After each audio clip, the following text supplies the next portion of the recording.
भवतु सहनौ भुनक्तु सह वीर्यं कर्वावहै तेजस्विनावधीतमस्तु मा विद्विषावहैः। ॐ शान्ति शान्ति शान्तिः। गुरुर्ब्रह्मा गुरुर्विष्णु गुरुर्देवो महेश्वरः गुरुः साक्षात् परब्रह्म तस्मै श्री गुरवे नमः। अलंकापुरी पुण्यभूमि पवित्र तिथे नांदतो ज्ञानराजा सुपात्र तया आठविता महापुण्यराशी नमस्कार माझा सद्गुरु ज्ञानेश्वराशी।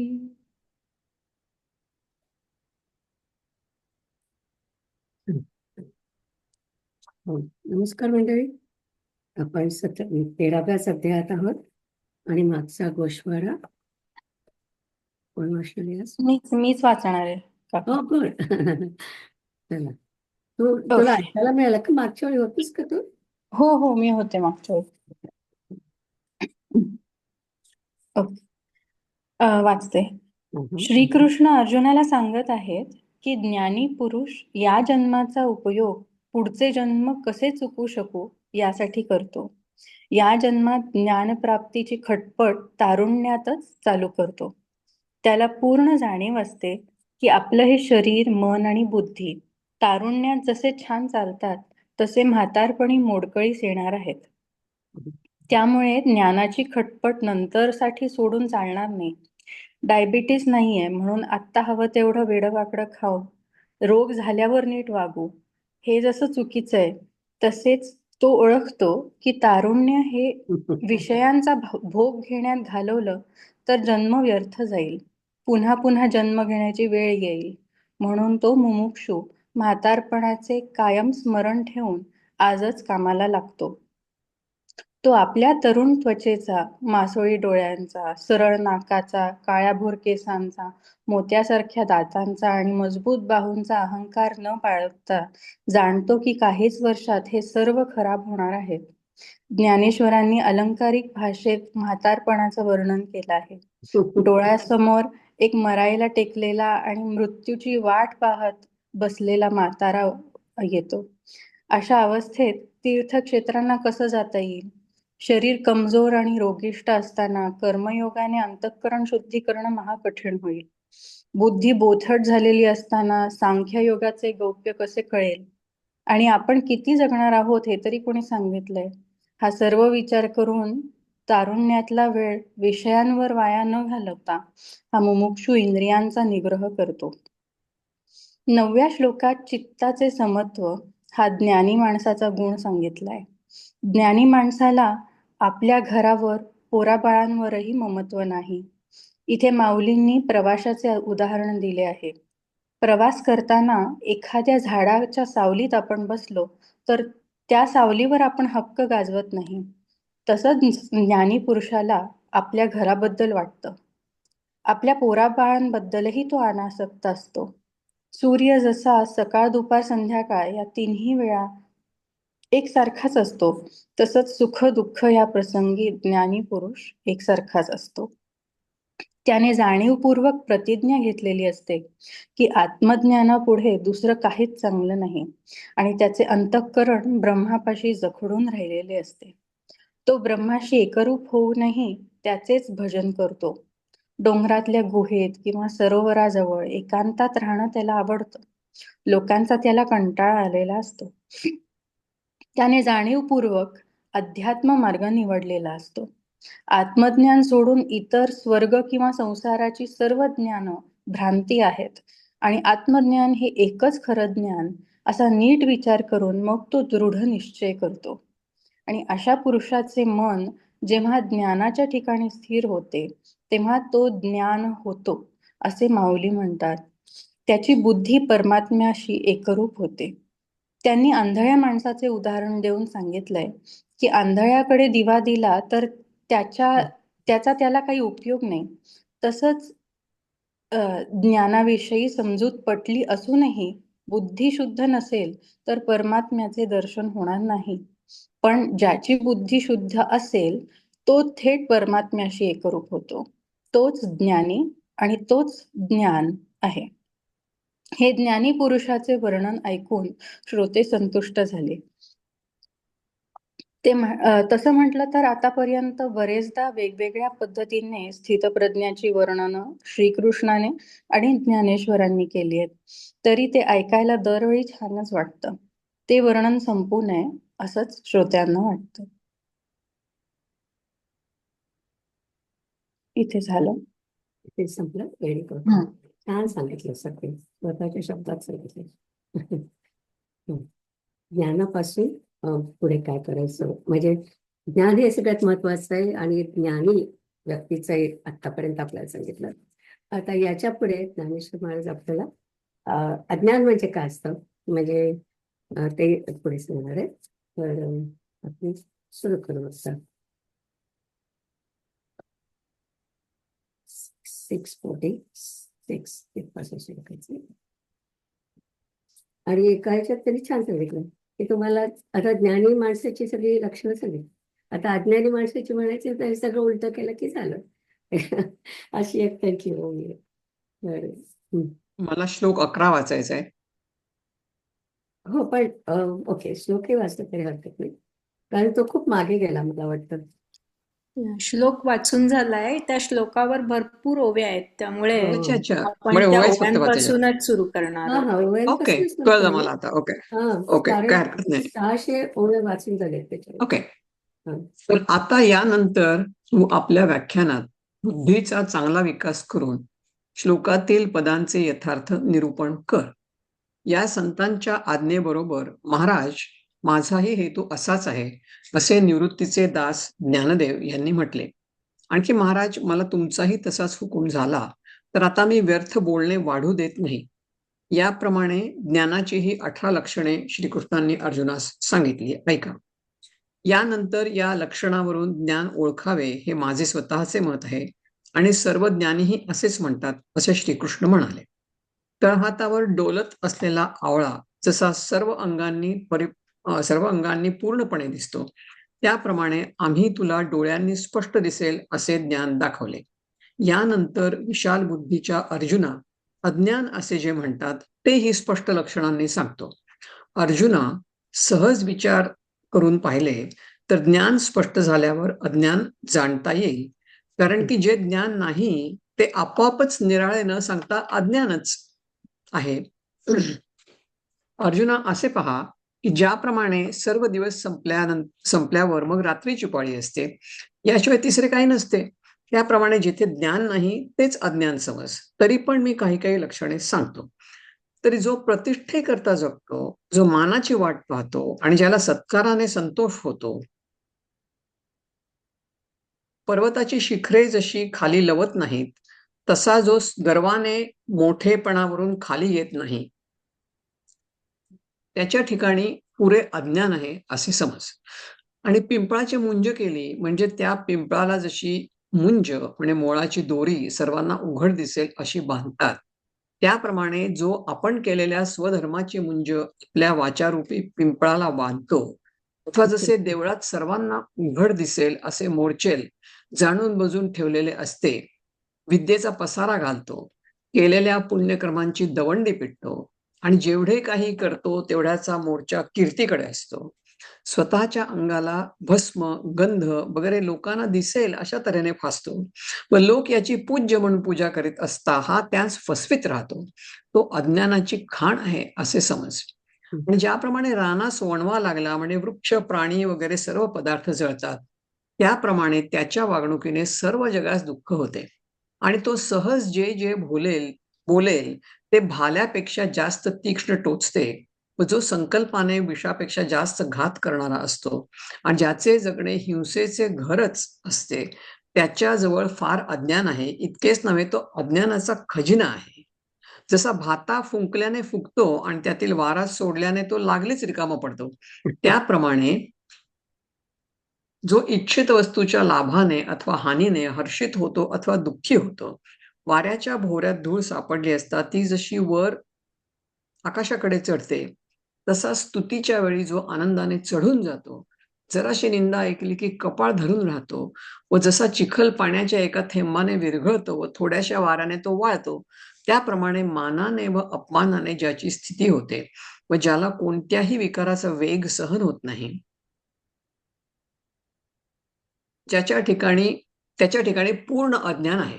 आणि ज्याच्या मनामध्ये गाठ असते, आपल्या मनातली गोष्ट तो दुसऱ्याला कधीही कळू देत नाही, ज्याचे बोलणे व पाहणे वरून वरून मोकळ्या मनाचे असते, अंगाने एकाला मदत करतो, नंतर भलत्यालाच दुसऱ्याला मदत करतो, पारध्याचे जनावरास चारा घालणे हे जसे असते, वरून पाहणाऱ्यास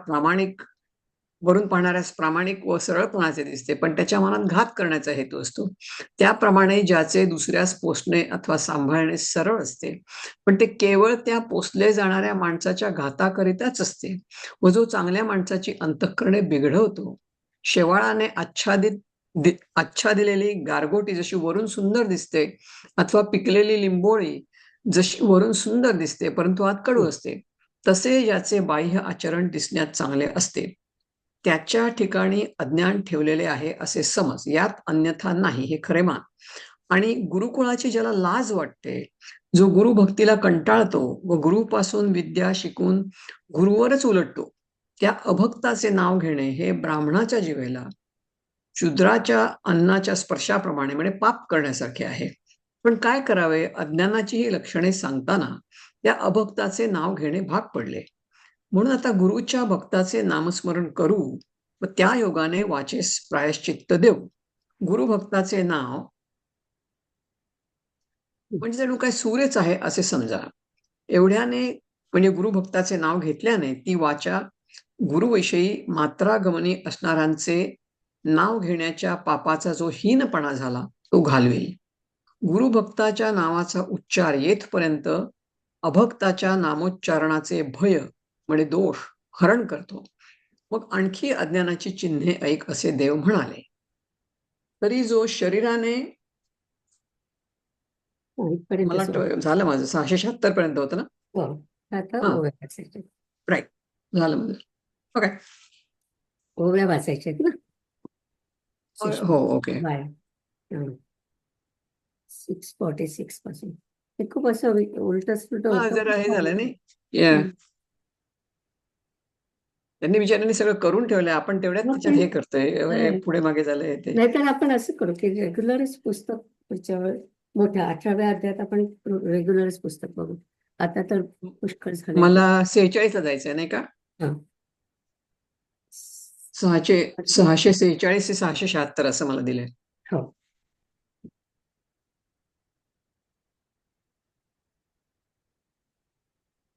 अच्छा, हे बरोबर आहे.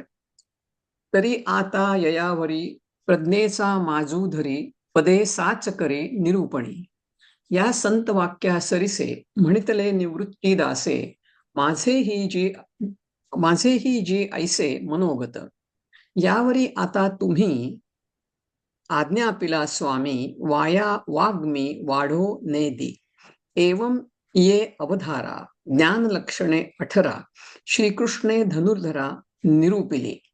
मग म्हणे या नावे ज्ञान इथे येत जाणावे, हे स्वमत आणि आघवे ज्ञानीयेही म्हणते. करतळावरी वाटोळा डोलतू देखीचे आवळा, तैसे ज्ञान आम्ही डोळा दाविले तुझ. आता धनंजया महामती अज्ञान ऐसी वदंती, तेही सांगो व्यक्ती लक्षणेसी. एरवी ज्ञान पुढे जालिया अज्ञान जाणवे धनंजया, जे ज्ञान नव्हे ते अपैसया अज्ञानाची. पाहे दिवसू आघवा सरे, मग रात्रीची बारी उरे, वाचुनी काही तिसरे नाही जेवी, तैसे ज्ञान जेथे नाही तेचे अज्ञान पाही, तरी सांगो काही काही चिन्हे तिये. तरी संभावने जिये तो जो मानाची वाट पाहे, सत्कारे होये तोषु जया, गर्वे पर्वताची शिखरे तैसा महत्वावरुनी नुतरे तयाचा ठाई पुरे अज्ञान आहे. आणि स्वधर्माची मांगळी बांधे वाचेचा पिंपळी उभिला जैसा देऊळी जाणोनी कुंचा. घाली विद्येचा पसारा सुये सुकृताचा डांगोरा तरी तेतुले मोहरा स्फीतीचिया. आंग वरीवरी चर्ची जनाते अभ्यर्चिता वंची तो जाणपा अज्ञानाची खाणी येथ. आणि वन्ही वनी विचरे तेथ जळती जैसी जंगमे स्थावरे तैसे जयाचेने आचारे जगा दुःख. कौतुके जे जे जल्पे ते सबळाहुनी तीख रूपे विषाहुनी संकल्पे मारक उजो. तया ते बहु अज्ञान तोच अज्ञानाचे निधान हिंसेसी आयतन जयाचे गिणे. आणि फुंके भाता फुगे रेचलिया सवेची उफगे तैसा संयोग वियोगे चढे वोहटे. पडली वारयाचा वळसा धुळी चढे आकाशा हरिखा वळघे तैसा स्तुती वेळे. निंदा मोटकी आईके आणि कपाळ धरुनी ठाके थेंबे विरे वारेनी शोखे चिखलू जैसा. तैसा मानापमानी होये जो कोणीही उर्मी न साहे तयाचा ठाई आहे अज्ञान पुरे. आणि जयाचा मनी गाठी वरीवरी मोकळी वाचा दिठी आंगे मिळे जीवे पाठी वलतया दे. व्याधाचे चारा घालणे तैसे प्रांजळ जोगावणे चांगाचे अंतःकरणे विरू करी. गार शेवाळे गुंडाळली का निंबोळी जैसी पिकली तैसी जयाची भली बाह्य क्रिया. अज्ञान तयाचा ठाई ठेविले असे पाही या बोला आन नाही सत्यमानी. आणि गुरुकुळे लाजे जो गुरुभक्ती उभजे विद्या घेऊनी माजे गुरुसीची. तयाचे नाव घेणे हे वाचे शूद्रान्न होणे परी घडले लक्षणे बोलता ये. आता गुरुभक्तांचे नाव घेवो तेणे वाचे प्रायश्चित्त देवो गुरुसेवका नाव पाहावो सूर्य जैसा.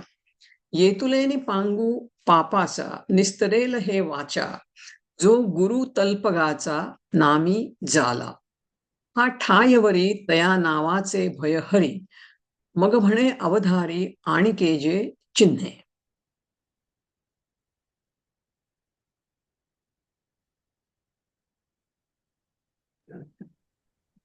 झालं 676 पर्यंत झालं. गुड. आता पुन्हा पलीकडे जायचंय रवीणीताई आणि दुसरी सुषमा वाचणार. हा 77. या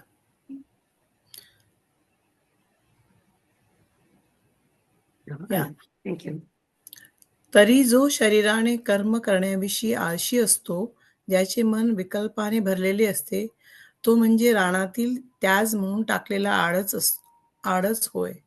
त्या रानातील आडाच्या तोंडावर काटे वगैरे घाण पडलेली असते आणि आता फक्त हाडे असतात, पाणी नसते. त्या आडाप्रमाणे जो आत बाहेर अपवित्र असतो. ज्याप्रमाणे कुत्रे पोटास अन्न मिळविण्याकरता एखादा पदार्थ झाकलेला आहे की उघडा आहे हा विचार करीत नाही, त्याप्रमाणे द्रव्याकरता जो आपली व परकीय अशी निवड जाणत नाही. या कुत्र्याच्या ठिकाणी ज्याप्रमाणे संघाला योग्य किंवा अयोग्य जागा याचा विचार नसतो त्याप्रमाणे स्त्री संघाविषयी जो काही विचार करीत नाही. विहित कर्म करण्याची वेळ चुकली अथवा नित्य नैमित्तिक कर्मे राहिली तर त्याचे ज्याला मनात दुःख वाटत नाही, पाप करण्यास ज्याला काही लाज वाटत नाही आणि पुण्याविषयी तो अतिशय बेगुमान असतो व ज्याच्या मनात विकल्पाचे वारे भरलेले असते, जो आपल्या डोळ्यापुढे धनाच्या इच्छेस कायम करून चालतो तो एकरस अज्ञानाचा पुत्र आहे असे समज. आणि ज्याप्रमाणे गवताचे बीज मुंगीच्या धक्क्याने आपली जागा सोडते त्याप्रमाणे थोड्याशा स्वार्थाकरिता जो केलेल्या निश्चयापासून ढळतो. डबक्यात पाय घातल्याबरोबर जसे डबक्यातील पाणी गढूळ होते त्याप्रमाणे भयाचे नाव ऐकल्याबरोबर जो घाबरून जातो. वायूच्या वेगाने थोडं वरती करा. वायूच्या वेगाने धूर जसा दिशेच्या अंतापर्यंत पसरतो, त्याप्रमाणे दुःखाची बातमी ऐकल्याबरोबर त्याचे मन दुःखाने पुरे व्यापले जाते. पुरात पडलेला भोपळा जसा पाण्याच्या ओघाबरोबर हवा तिकडे वाहत जातो, त्याप्रमाणे मनोरथांच्या ओघाने त्याचे मन भटकत असते, असे समज. वावटळीप्रमाणे जो कुठे स्थिर राहत नाही व जो क्षेत्रात तीर्थाच्या ठिकाणी अथवा सप्तपुऱ्यांपैकी कोण्या एका पुरीत कायम राहण्याचे जाणत नाही. माजलेला सरडा जसा झाडाच्या बुडापासून तो शेंड्यापर्यंत व पुन्हा शेंड्यापासून बुडापर्यंत रिकाम्या खेपा मारतो, त्याप्रमाणे ज्याचे भटकणे निरर्थक असते. ज्याप्रमाणे राजन जमिनीत रोवल्याशिवाय बसावयाचे जाणतच नाही, त्याप्रमाणे अज्ञानी पुरुष पडेल तरच तो एके ठिकाणी राहील, नाहीतर तो सारखा हिंडतो. जो चंचलपणाने माकडाचे भावंड आहे, त्याच्या ठिकाणी मोठे अज्ञान पुष्कळ आहे. आणि अर्जुना, ज्याच्या मनाला निग्रहाचा धरबंध नाही, ओहोळ आला, पूर आला असता तो लोंढा जसा वाळूच्या बांधाला जुमानत नाही, तसा जो निषिद्ध कर्म करण्याकरता भीत नाही, व्रतांना मध्येच मोडतो, स्वधर्माला लाथेने जुगारतो व ज्याच्या कर्म करण्यात नियमाने वागण्याची आशाच राहत नाही, ज्याला पापाचा कंटाळा नाही, जो पुण्याला आश्रय देत नाही व जो लाजेची मर्यादा समूळ खणून टाकतो, जो आपल्या कुळातील आचार मानित नाही, जो वेदांची आज्ञा एकीकडे ठेवतो व करण्यास योग्य कर्म कोणते व न करण्यास योग्य कर्म कोणते यातील निवड जो जाणत नाही, सोडलेला पोळा जसा पाहिजे तिकडे मोकळा हिंडत असतो किंवा वारा जसा अफाट पाहिजे तिकडे वाहत असतो, अथवा अरण्यात पाण्याचा फुटलेला पाट जसा पाहिजे तिकडे वाहत असतो, आंधळा हत्ती माजला असता तो जसा वाटेल तिकडे हिंडतो, अथवा डोंगरावर पेटलेला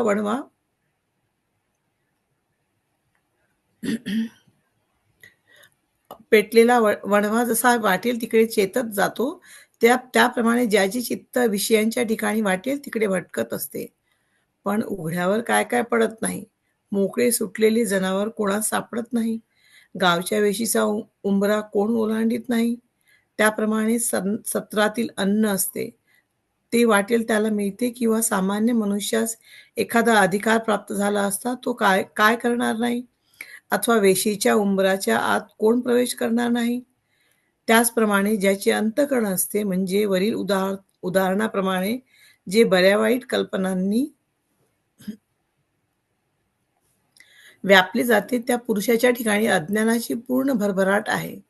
आणि जिवंत अथवा मेला असला तरी जो विषयांचे प्रेम सोडित नाही व मेल्यानंतर स्वर्गातही खावयास भोगावयास मिळावे म्हणून जो येथूनच सामग्री सकाम कर्मे करून ठेवतो, जो भोगाकरिता एकसारखा कष्ट करतो आणि ज्याला काम्यकर्म म्हणजे व्यसन असते, व जो विरक्त पुरुषाचे मुख पाहून कपडे वगैरे सह स्नान करतो, विषय त्रासून जातो, परंतु हा विषय सेवन करणारा अज्ञानी पुरुष त्रासत नाही व सावधही होत नाही. तो कसा तर जसा कोळी पुरुष सडलेल्या हातांनी खातो, पण त्याला जशी कुजलेल्या हातांची किळस येत नाही. ज्याप्रमाणे गाढवाला गाढवी आपल्या अंगाला स्पर्श करू देत नाही व गाढव तिच्याजवळ आला असता ती त्यास उलट लाथा मारून त्याचे नाकाड फोडते, तरी पण तो मागे हटत नाही, त्याप्रमाणे जो विषयाकरिता जळत्या आगीत उडी घालतो व आपले व्यसन हे दूषण नसून भूषणच आहे म्हणून मिरवितो. हरिण हा मृगजळाच्या मागे लागून ऊर फुटून पडला तरी मृगजळाची हाव सोडित नाही, पण असे म्हणत नाही की मृगजळाची भ्रांती आहे. 707 पर्यंत. त्याप्रमाणे जन्मापासून मरेपर्यंत विषयांनी जरी अनेक प्रकारांनी त्याला त्रास दिला तरी तो कंटाळत नाही, उलट विषयांच्या ठिकाणी अधिकच प्रेम धरतो. आता आपण ओव्या वाचूया. होय, या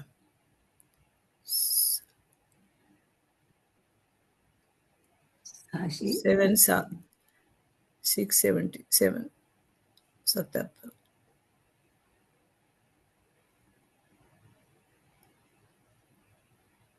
आणखी थोडं खाली. थोडं खाली या 76 पासून सुरू करते मी. अंगा मानसी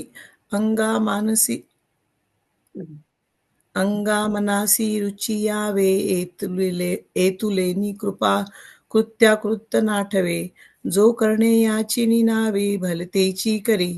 परिपाप मज होईल का नरक यातना येईल. हे काहीची पुढील देखेना जो. तयाचेनी आंग लगे अज्ञान जगी दाटुके. जे सज्ञा नाही संगे झोंबू सके. असो हे ऐक अज्ञान चिन्हे आणिक. जेणे तुझ सम्यक जाणवे ते. तरी जयाची प्रीतीपुरी गुंतली देखसी घरी. नवगंध केसरी भ्रमरी जैशी. साकरेची ठीक, या आपण सॉरी आपण चुकीच्या ओव्या वाचतोय. आपण 780 वर आलोय. आपल्याला 70 677 पासून वाचायचं. 77 पासून होतं ना. सॉरी मी ते शोधते कुठे आहे त्या म्हणून. 707.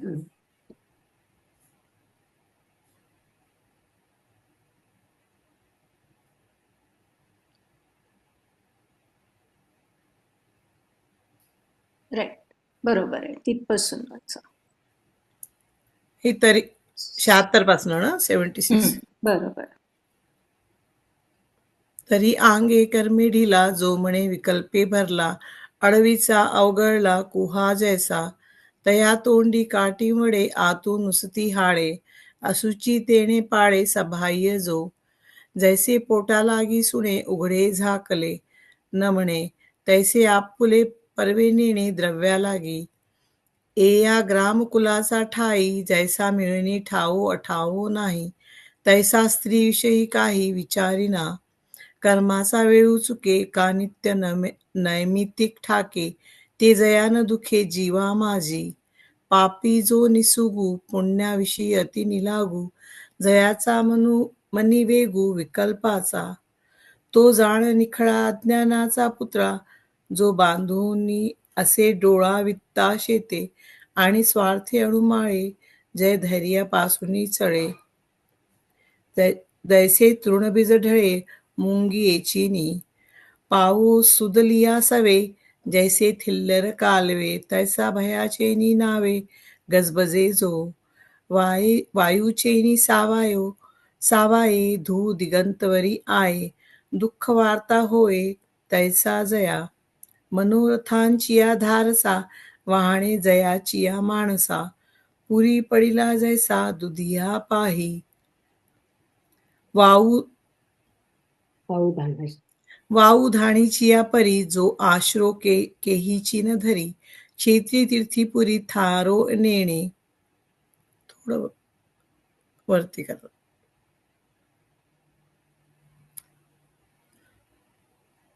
का माता लिया सरडा पुढती बुड पुढती शेंडा. हिंडणवारा कोरडा तैसा जया. जैसा रोविल्या विणे रांजणू थारो नेणे. तैसा पडे तै राहणे एरवी हिंडे. तयाचा ठाई उदंड अज्ञान असे वितंड. जो चांचल्ये भावंड मर्कटाचे. आणि पैगा धनुर्धरा जयाचिया अंतरा. नाही हे ओढावरा संयमाचा. लेडीये आला लोंडा न मनी वाळू वेचा वरंडा. तैसा निषेधाचिया तोंडा बिहेना जो. व्रताते आड मोडी धर्माते पाये ओलांडी. नियमाची आस तोडी जयाची क्रिया. नाही पापाचा कंटाळा नेदी पुण्यासी जिवाळा. लाजेचा पेंडवळा खाणोणी घाली. कुळेसी जो पाठ मोरा वेदनाज्ञेसी दुरा. कृत्याकृत्य व्यापारा निवाळू नेणे.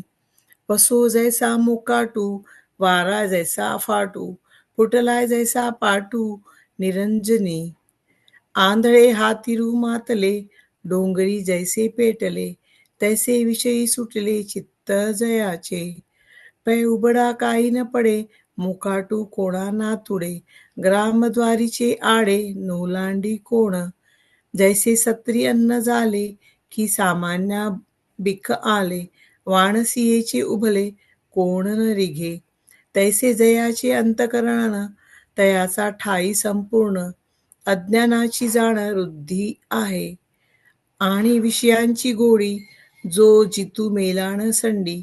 स्वर्गीही खावया जोडी, एथोनीची. जो अखंड भोगा जचे, जया व्यसन काम्य क्रियेची.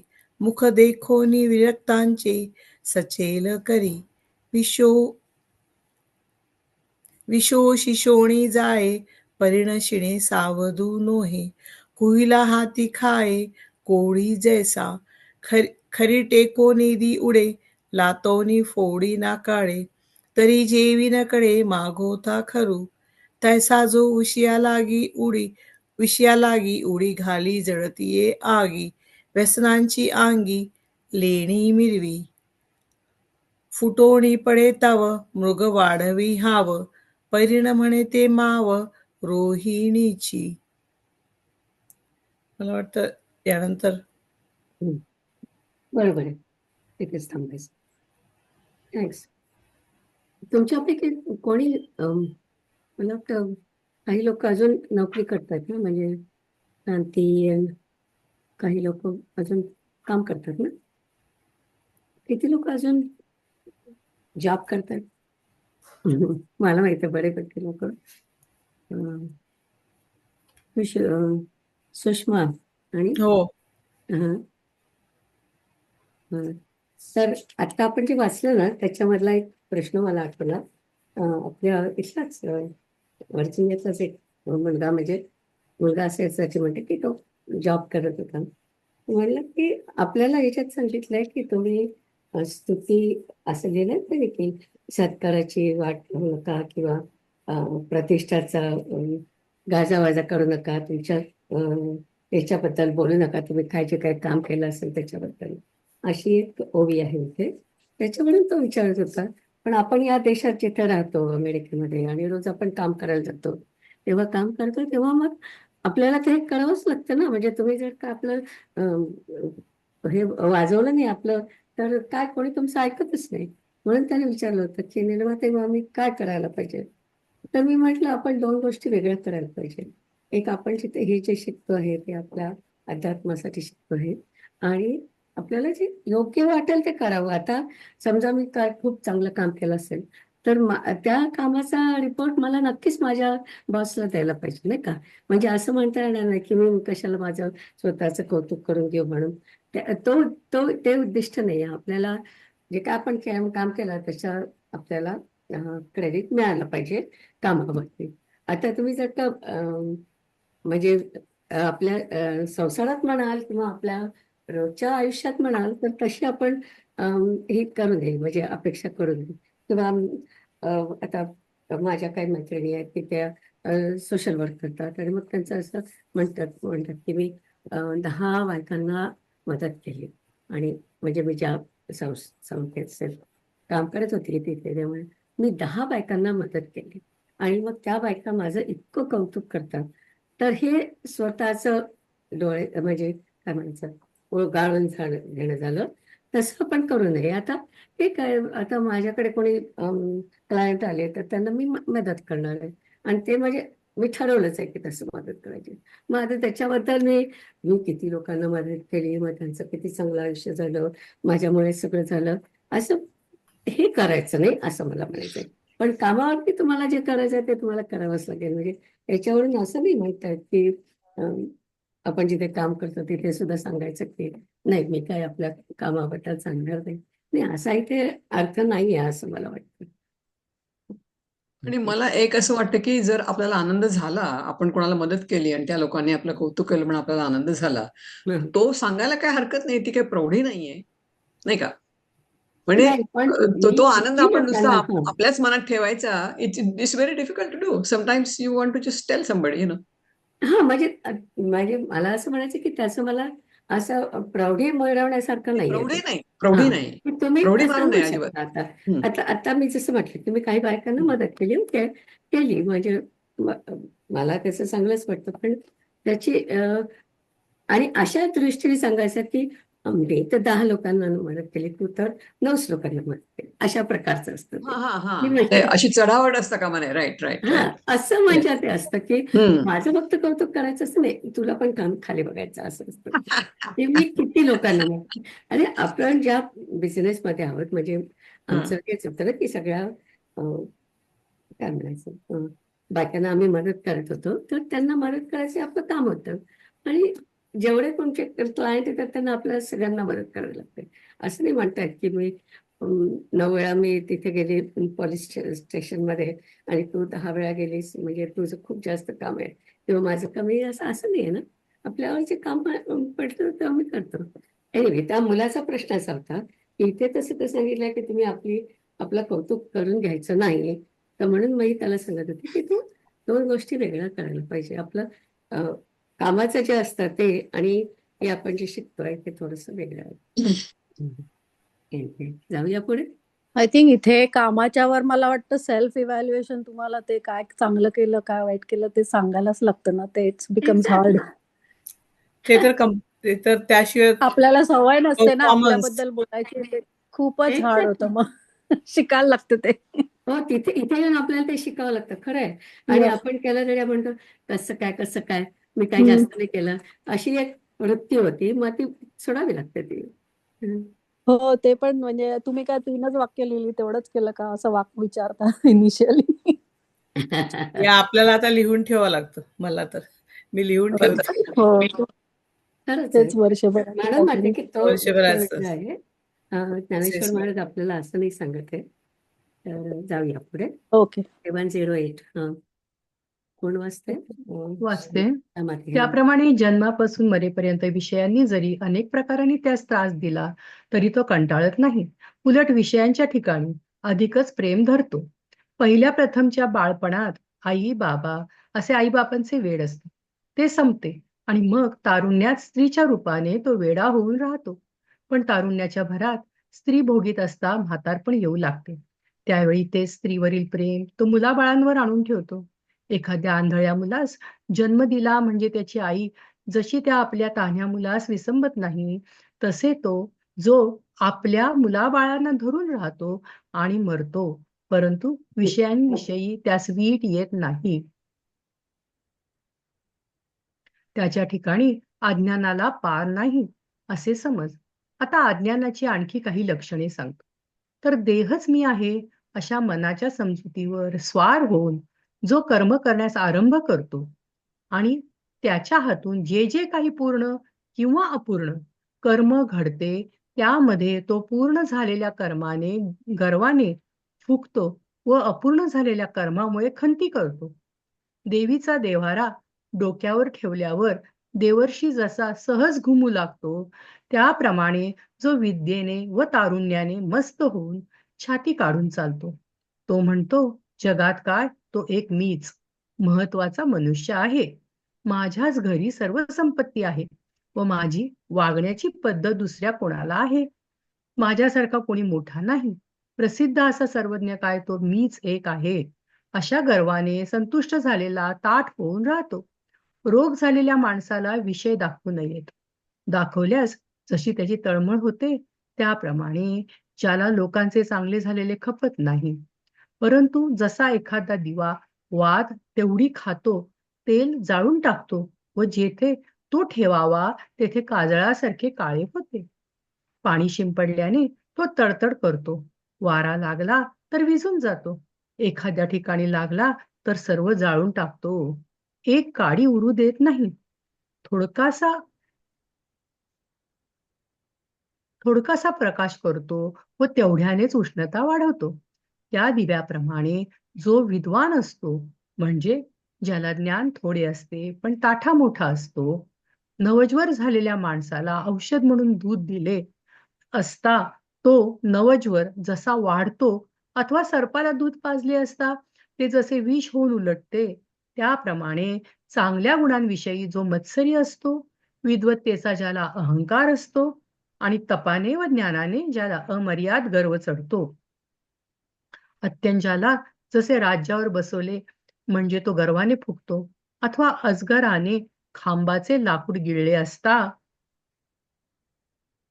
तो जसा फुगतो त्याप्रमाणे अभिमानाने फुगलेला जो तुला दिसेल, जो लाटण्यासारखा लवत नाही, दगडाप्रमाणे त्याला पाझर फुटत नाही, ज्याप्रमाणे फुरसी चावली असता मांत्रिकाला उतरवता येत नाही, त्याप्रमाणे मोठा ज्ञाता देखील त्याला ताळ्यावर आणू शकत नाही.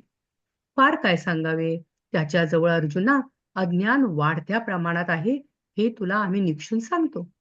अर्जुना, आणखी असे पहा की जो घर, शरीर वगैरे सामुग्रीच्या योगाने मागील जन्माची आठवण ठेवीत नाही, कृतघ्न मनुष्याच्या उपयोगी पडलेले ते जसे तो विसरतो, अथवा चोराला भांडवल दिले असता तो जसा ते विसरतो, अथवा पोडग्या पुरुषाची स्तुती केली असता तो जशी ती विसरतो, कुत्रे ओढाळपणा करते म्हणून त्याचे कान व शेपूट कापून त्यास घराबाहेर हाकलून दिले, तरी ते ओढाळ कुत्रे कान व शेपूट रक्ताने ओले असतानाच ते सर्व विसरून ज्याप्रमाणे पुन्हा घरात खोडी करण्याकरता शिरते. बेडूक सापाच्या तोंडात सगळा गिळला जात असतानाही माशांचे समुदाय तो गिळतो, पण आपण मरतो ही आठवण त्याला नसते. त्याप्रमाणे शरीराची नाक, तोंड वगैरे ही 9 द्वारे मळाने पाझरत असून व शरीराला झालेले कुष्ठ अंगावर प्रत्यक्ष असूनही ही स्थिती ज्या जन्माच्या योगाने प्राप्त झाली, ती गोष्ट ज्याच्या अंतःकरणात चलत नाही. आईच्या उदररूपी गुहेत 9 महिनेपर्यंत ज्यावेळी उकडला काय लिहिलंय? ती गर्भात असता झालेली पीडा अथवा जन्माच्या काली झालेली कष्ट ते काहीच जो मुळी सुद्धा आठवत नाही. विष्ठा व मूत्र यांच्या चिखलात लोळणारी मुले मांडीवर पाहून जो किळस घेत नाही व कंटाळत नाही, मागचा जन्म नुकताच संपला की नाही काय व लागलीच पुन्हा उद्या दुसरा जन्म मिळणार असे हे काही ज्याला वाटले नाही, आणि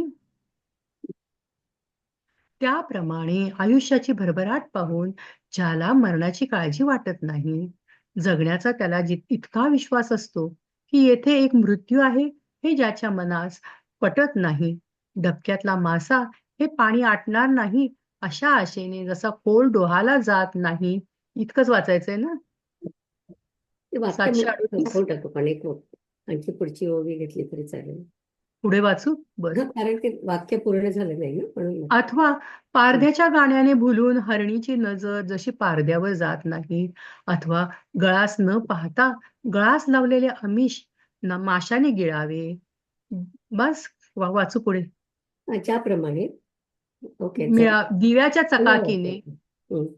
दिव्याच्या चकाकीने हा दिवा आपल्याला जाळील हे ज्याप्रमाणे पतंगाला मुळीच कळत नाही. जसा एखादा मूर्ख आळशी मनुष्य निद्रेच्या सुखामुळे घर जळत असले तरी तिकडे लक्ष देत नाही, किंवा एखादा मूर्ख खादाड मनुष्य विष घालून शिजवलेले अन्न असले तरी तिकडे लक्ष न देता खातो. असू द्या, पुढच्या वेळी वाचू आपण पुन्हा. कारण खूपच लांबच्या लांब येते. ठीक आहे, आपण ओव्या वाचूया. 708 पासून सगळे.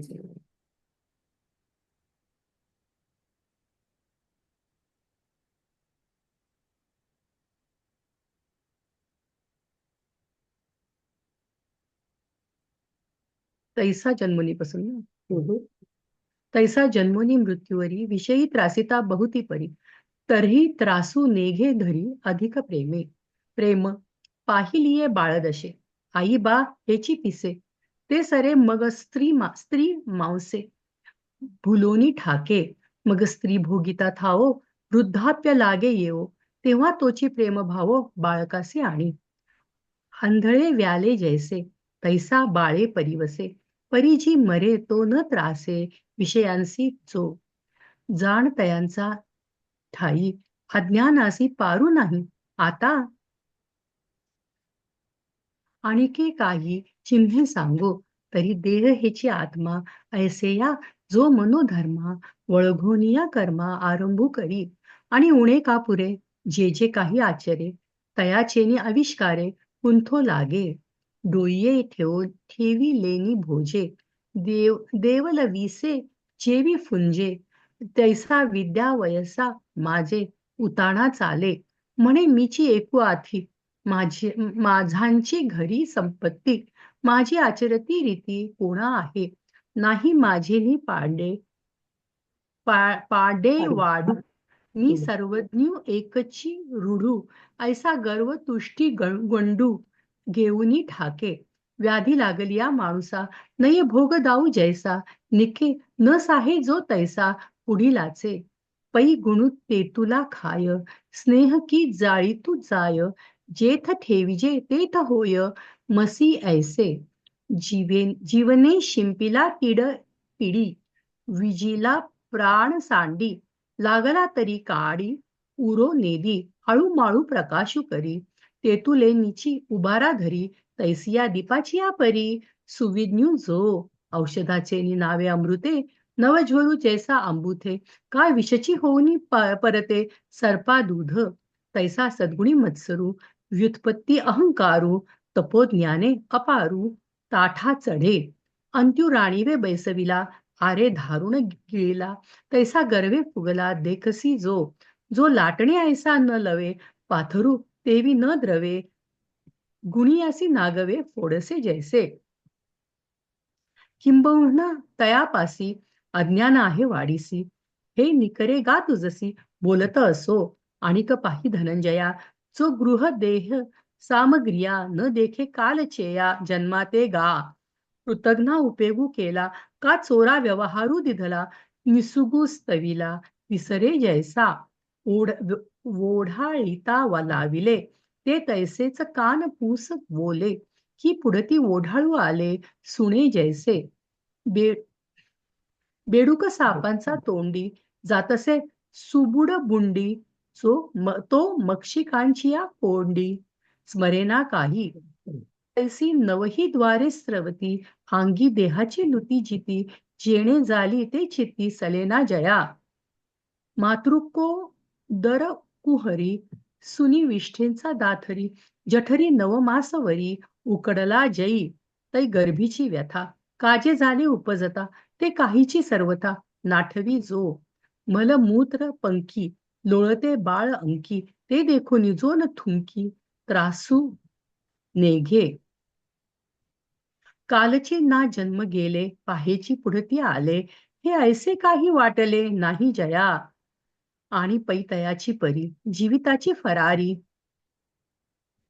देखोनी जो न करी मृत्यू चिंता, जिणे याचेनी विश्वासे, मृत्यू एक येथ असे, हे जयाचेनी मानसे, मानी जेना, अल्पोदकीचा मासा आहे ना, हे नाटे ऐसिया आशा, न वचेची का जैसा, अगाध डोहा, का गोरीची या भुली, थांबू इथे. चालेल, कारण की हे थोडं पुढच्या वेळी पुन्हा वाचावं लागेल ना, ते वाक्य संपत नाहीये तिथे, पण पुढच्या वेळी वाचेल. थँक्यू. ओके, छान वाचला सगळ्यांनी. इथेच आणि थँक्यू. शेवटचं म्हणू. हो. आता विश्वात्मके देवे, येणे वाग्यज्ञे तोषावे, तोषोनी मज द्यावे, पसाय दानही, जे खळांची व्यंकटी सांडो, तया सत्कर्मी रती वाढो, भूता परस्परे पडो, मैत्र जीवांचे दुरितांचे तिमिर जावो, विश्वस्वधर्म सूर्ये पाहो, जो जे वांछील तो ते लाहो, प्राणिजात वर्षत सकळ मंगळी, ईश्वर निष्ठांची मांदियाळी, अनवर्त भूमंडळी, भेट तू भूता चला कल्पतरूंचे आरव, चेतना चिंतामणींचे गाव,